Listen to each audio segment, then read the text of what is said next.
শুরুতে জানিয়ে দেব, ইসরায়েলে হামলা আরও বাড়ানোর ঘোষণা দিয়েছে ইয়েমেনি সশস্ত্র বাহিনী।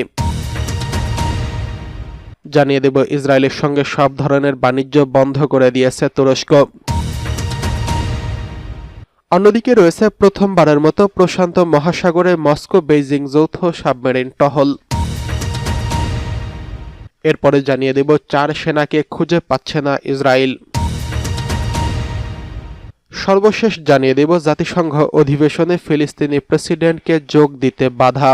এতক্ষণ শুনছিলেন সংবাদ শিরোনাম, এবারে বিস্তারিত। ইসরায়েলে হামলা আরও বাড়ানোর ঘোষণা দিয়েছে ইয়েমেনি সশস্ত্র বাহিনী। দখলদার হত্যাকারী ইসরায়েলি কর্তৃপক্ষের কথিত হত্যাচেষ্টার দাবির জবাবে ইসরায়েলে ইয়েমেনি হামলা আরও বাড়ানোর ঘোষণা দিয়েছে ইয়েমেনের সর্বোচ্চ সামরিক কর্মকর্তা। একই সঙ্গে শেষ পর্যন্ত গাজায় গণহত্যা বন্ধ করতে তেল আবিবকে বাধ্য করা হবে বলেও হুঁশিয়ারি করেছেন তিনি। ইয়েমেনি সশস্ত্র বাহিনীর chief of staff general major general Mohammad Abdul Karim al Ghamari শুক্রবার 29 আগস্ট দেশটির সরকারি সংবাদ সংস্থা সাবাকে এক সাক্ষাৎকারে এই হুঁশিয়ারি করেছেন।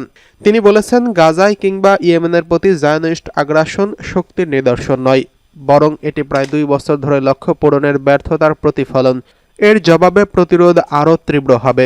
ইয়েমেনি সশস্ত্র বাহিনীর প্রধানের এই হুঁশিয়ারি এমন সময়ে এলো যার আগে ইসরায়েলি গণমাধ্যম দাবি করে যে তেল আবিব বিমান হামলায় ইয়েমেনের কয়েকজন কর্মকর্তাকে সম্ভবত হত্যা করা হয়েছে, যার মধ্যে গামারি এবং প্রতিরক্ষামন্ত্রী মোহাম্মদ আল আতিফিও রয়েছেন। বিমান হামলাটি ইয়েমেনের রাজধানী সানায় চালানো হয়েছে। এর আগে জুন মাসেও ইসরায়েলি হামলায় লক্ষ্যবস্তু হয়েছিল গামারি। এসব হামলার নিন্দা জানিয়ে তিনি বলেছেন, জায়নিস্ট শত্রু সানার বেসামরিক এলাকাগুলোকে লক্ষ্যবস্তু করেছে, এর দায় এড়ানো যাবে না। তিনি একে ইয়েমেনের রাজনৈতিক এবং সামরিক নেতৃত্বকে নির্মূল করার সুপরিকল্পিত অপচেষ্টা হিসেবে অভিহিত করেছেন। যুদ্ধবাজ ইসরায়েল গত বছর থেকে ইয়েমেনে হামলা চালিয়ে আসছে, যখন হুতি নিয়ন্ত্রিত সানার সামরিক বাহিনী গাজার সঙ্গে সংহতি জানিয়ে একের পর এক হামলা চালাতে থাকে। গাজায় গণহত্যামূলক আগ্রাসন শুরু হওয়ার 1 বছর পর থেকে এই হামলা পাল্টা হামলা শুরু হয়। ইসরায়েল এরপর উপকূলীয় এই অঞ্চলটিতে খাদ্য সরবরাহ কার্যত অবরুদ্ধ করলে ইয়েমেনি বাহিনী নিজেদের হামলার মাত্রা আরও বাড়িয়ে দেয়। এদিকে গাজায় ইসরায়েলের ভয়াবহ আগ্রাসন চলছেই। অবরুদ্ধ উপত্যকায় হামলায় একদিনে প্রাণ হারিয়েছেন আরও 59 জন, আহত হয়েছেন অন্তত আরও 244 জন। এই নিয়ে গাজায় প্রাণহানির সংখ্যা 63,000 ছাড়িয়ে গেছে। এদিকে ইসরায়েলের সঙ্গে সব ধরনের বাণিজ্য বন্ধ করে দিয়েছে তুরস্ক। ইসরায়েলের সঙ্গে সব ধরনের বাণিজ্য বন্ধ করে দিয়েছে তুরস্ক। একই সঙ্গে দেশটির জাহাজ ও বিমানকে তুর্কি বন্দর ও আকাশসীমায় নিষিদ্ধ করেছে। শুক্রবার 29 আগস্ট সংসদে গাজা বিষয়ক বিশেষ অধিবেশনে তুরস্কের পররাষ্ট্রমন্ত্রী হাকান ফিদান বলেন, ইসরায়েল টানা 2 বছর ধরে গাজায় গণহত্যা চালাচ্ছে এবং মানবিক মূল্যবোধ উপেক্ষা করছে এবং এই কারণেই তুরস্ক বাণিজ্য সম্পূর্ণভাবে বন্ধ করার পাশাপাশি আকাশ ও সমুদ্র পথে নিষেধাজ্ঞা দিয়েছে। গত বছর মে মাসে আঙ্কারা ইসরায়েলের সঙ্গে সরাসরি বাণিজ্য বন্ধ করে যুদ্ধবিরতি ও গাজায় মানবিক সহায়তা প্রবেশের দাবি জানিয়েছিল। 2023 সালে 2 দেশের মধ্যে বাণিজ্যের পরিমাণ ছিল প্রায় $700 কোটি। প্রেসিডেন্ট রিসেপ তাইয়েপ এরদোয়ান আগেই ইসরায়েলের কর্মকাণ্ডকে গণহত্যা আখ্যা দিয়ে প্রধানমন্ত্রী নেতানিয়াহুকে হিটলারের সঙ্গে তুলনা করেছিলেন। আল জাজিরার বিশ্লেষণে বলা হয়েছে, তুরস্ক শুধু গাজায় মানবিক সংকট নয়, ইসরায়েলকে নিজেদের জাতীয় নিরাপত্তার হুমকি হিসেবেও দেখছেন। বিশেষ করে সিরিয়ায় ইসরায়েলের হামলাকে আঙ্কারা ইচ্ছাকৃতভাবে পুনর্গঠন বাধাগ্রস্ত করার অপচেষ্টা হিসেবে মনে করছেন। তুরস্ক মনে করে, ইসরায়েলকে থামানো না হলে ভবিষ্যতে 2 দেশের মধ্যে সরাসরি সামরিক সংঘাত হতে পারে। এদিকে প্রথমবারের মতো প্রশান্ত মহাসাগরে মস্কো বেইজিং যৌথ সাবমেরিন টহল। রাশিয়া ও চীনের সাবমেরিন প্রথমবারের মতো প্রশান্ত মহাসাগরে যৌথ টহল অভিযান পরিচালনা করছেন। গতকাল শুক্রবার এই তথ্য জানিয়েছেন যুক্তরাষ্ট্র ভিত্তিক সংবাদ মাধ্যম CNN। আগস্টের শুরু থেকে ডিজেল ও বৈদ্যুতিক শক্তিতে চালিত সাবমেরিনের এই টহল শুরু হয়। এই বিষয়ে রাশিয়ার প্রশান্ত মহাসাগরীয় নৌবহর একটি বিবৃতি প্রকাশ করেছেন। বিবৃতিতে বলা হয়েছে, ওই টহলের অংশ হিসেবে সাবমেরিন ভলখভ রাশিয়ার ভ্লাদিভস্তক নৌঘাঁটি থেকে 2000 মাইল পাড়ি দেয়। দুই দেশের সাবমেরিন জাপান সাগর ও পূর্ব চীন সাগরের টহল দিয়েছে। এই টহলের বিষয়টি বেইজিং এখনও আনুষ্ঠানিকভাবে নিশ্চিত করেনি, তবে দেশটির রাষ্ট্রায়ত্ত গণমাধ্যম গ্লোবাল টাইমস রুশ সংবাদ মাধ্যমের বরাত দিয়ে বুধবার এই বিষয়ে একটি প্রতিবেদন প্রকাশ করেছেন।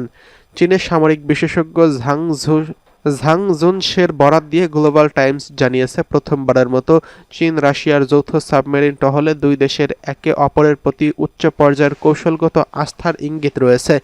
দুই দেশের সাবমেরিনের মধ্যে যোগাযোগ রক্ষায় শুধু কারিগরি দক্ষতা নয়, আরও অনেক ঘনিষ্ঠ আদান প্রদানের সংযোগ রয়েছে। গ্লোবাল টাইমসকে ঝাং বলেন, যৌথ মহড়া ও টহলের মাধ্যমে চীন ও রাশিয়ার নৌবাহিনী একযোগে নৌপথে নিরাপত্তা ও নিশ্চয়তা ও স্থিতিশীলতা বজায় রাখার সক্ষমতা বাড়াচ্ছে। গত কয়েক বছর ধরে চীন রাশিয়া সামরিক বাহিনীর পারস্পরিক সহযোগিতার মাত্রা বাড়িয়ে যাচ্ছে। ইউক্রেনের রাশিয়ার আগ্রাসন শুরুর কিছুদিন আগে রুশ নেতা পুতিন এবং চীনের নেতা শি জিনপিং এক যৌথ বিবৃতিতে দুই দেশের মধ্যে সহযোগিতার কোনো সীমা নেই উল্লেখ করে বলেন। রুশ রাষ্ট্রায়ত্ত গণমাধ্যম তাস জানিয়েছে, এসব টহলের লক্ষ্য দুই দেশের মধ্যে পারস্পরিক সহযোগিতাকে আরও শক্তিশালী করা, এশীয় প্রশান্ত মহাসাগরীয় অঞ্চলে শান্তি ও স্থিতিশীলতা নিশ্চিত করা এবং ওই অঞ্চলের সমুদ্র পথের উপর নজর রাখা এবং সেখানে স্থাপিত চীন ও রাশিয়ার অর্থনৈতিক অবকাঠামোকে সুরক্ষিত রাখা। এদিকে 4 সেনাকে খুঁজে পাচ্ছে না ইসরায়েল। গাজা উপত্যকার আল জাইতুন এলাকায় হামাসের সামরিক শাখা আল কাসামস ব্রিগেডের এক হামলায় 4 ইসরায়েলি সেনা নিখোঁজ হয়েছেন বলে দেশটির গণমাধ্যম জানিয়েছেন। শুক্রবার 29 আগস্ট এই ঘটনা ঘটে। ঘটনার পর ইসরায়েলি সেনারা হ্যানিবাল প্রোটোকল চালু করে, যা যুদ্ধক্ষেত্রে সেনাদের বন্দী হওয়া ঠেকাতে ব্যবহৃত হয়। সংঘর্ষে কয়েকজন সেনা নিহত এবং আহত হওয়ার খবরও পাওয়া গেছে। ইসরায়েলি সংবাদ মাধ্যম এই হামলাকে 2023 সালের 7 অক্টোবরের পর সবচেয়ে ভয়াবহ ঘটনা বলে বর্ণনা করেছেন। হামাসের মুখপাত্র আবু ওবায়দা বলেছেন, গাজা দখলের মূল্য ইসরায়েলি সেনাদের রক্ত দিয়েই চুকাতে হবে। তিনি আরও দাবি করেন, এই ধরনের অভিযানে আরও বেশি ইসরায়েলি সেনা বন্দী হওয়ার সম্ভাবনা বাড়ছে। এদিকে জাতিসংঘ অধিবেশনে ফিলিস্তিনি প্রেসিডেন্টকে যোগ দিতে বাধা। ফিলিস্তিনি প্রেসিডেন্ট মাহমুদ আব্বাস এবং তার সঙ্গে থাকা প্রায় 80 জন ফিলিস্তিনি কর্মকর্তার ভিসা বাতিল করেছে যুক্তরাষ্ট্র। ফলে আগামী মাসে নিউ ইয়র্কের জাতিসংঘের সাধারণ পরিষদের অধিবেশনে যোগ দিতে পারবে না তারা। বিষয়টি নিশ্চিত করেছেন মার্কিন পররাষ্ট্র দপ্তর। মার্কিন পররাষ্ট্রমন্ত্রী মার্কো রুবিও অভিযোগ করেছেন, আব্বাস এবং ফিলিস্তিনি কর্তৃপক্ষ শান্তি প্রক্রিয়া ব্যাহত করেছেন এবং একতরফাভাবে একটি কাল্পনিক ফিলিস্তিনি রাষ্ট্র প্রতিষ্ঠার স্বীকৃতির চেষ্টা করছেন। যুক্তরাষ্ট্রের এই সিদ্ধান্তকে স্বাগত জানিয়েছে ইসরায়েল, তবে সমালোচকরা বলছেন, যুক্তরাষ্ট্রের জাতিসংঘ সদর দপ্তরের চুক্তি লঙ্ঘন করছে, যেখানে স্পষ্টভাবে বলা আছে, যে কোনো রাষ্ট্রের প্রতিনিধি সম্পর্ক যাই হোক না কেন নিউ ইয়র্কের জাতিসংঘের বৈঠকে যোগ দেওয়ায় বাধা দেওয়া যাবে না। এই সিদ্ধান্তকে আন্তর্জাতিক আইন বিরোধী আখ্যা দিয়ে যুক্তরাষ্ট্রকে সিদ্ধান্ত প্রত্যাহারের আহ্বান জানিয়েছেন আব্বাসের কার্যালয়। এদিকে ফ্রান্স, যুক্তরাজ্য, কানাডা ও অস্ট্রেলিয়া আগামী অধিবেশনে ফিলিস্তিন রাষ্ট্রকে স্বীকৃতি দেওয়ার পরিকল্পনা ঘোষণা করছেন। বর্তমানে জাতিসংঘের 193 সদস্যের রাষ্ট্রের মধ্যে 147টি দেশ ফিলিস্তিনকে স্বীকৃতি দিয়েছেন।